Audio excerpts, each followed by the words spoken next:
এই মসজিদটি চেনে না গাজীপুরে এমন মানুষ কমই আছে, তবে অনেকেই জানে না এই মসজিদটি কতটা ব্যয়বহুল।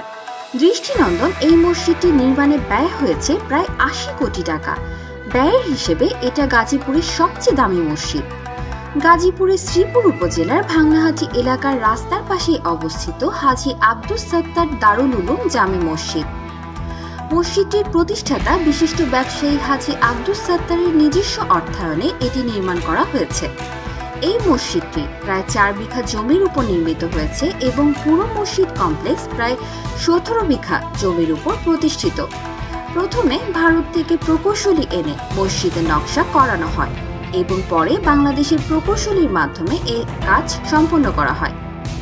দৃষ্টিনন্দন এই মসজিদের সামনে রয়েছে সুবিশাল উঁচু ২টি মিনার ও ৪টি গম্বুজ। মসজিদটিতে বিদেশ হতে আনা বিশেষ মার্বেল পাথরের ব্যবহার করা হয়েছে, যাতে ভেতরে সব সময় শীতল থাকে। মসজিদের সামনে দৃষ্টিনন্দন বিশাল একটি গেট, আর এই গেট দিয়ে ভেতরে প্রবেশ করলে রয়েছে বড় একটি দরজা। বড় দরজার ডান ও বাম পাশে রয়েছে আরও ২টি ছোট দরজা। মসজিদের ভেতরে মার্বেল পাথরে খচিত সূরা বাকারার শেষ ৩ আয়াত লেখা রয়েছে। দৃষ্টিনন্দন ও সৌন্দর্যমণ্ডিত মসজিদটি দেখতে ও নামাজ পড়তে প্রায় প্রতিদিন গাজীপুর সহ দেশের বিভিন্ন জেলা থেকে শত শত মানুষ আসেন।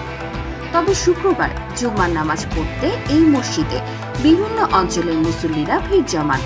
২ তলা বিশিষ্ট এই মসজিদটির নির্মাণ কাজ শেষ করতে প্রায় ৬ বছর সময় লেগে যায়। মসজিদটিতে একই সাথে প্রায় ৫,০০০ মানুষ নামাজ আদায় করতে পারে। মসজিদ কমপ্লেক্সের ভেতরে একটি আধুনিক মাদ্রাসাও রয়েছে।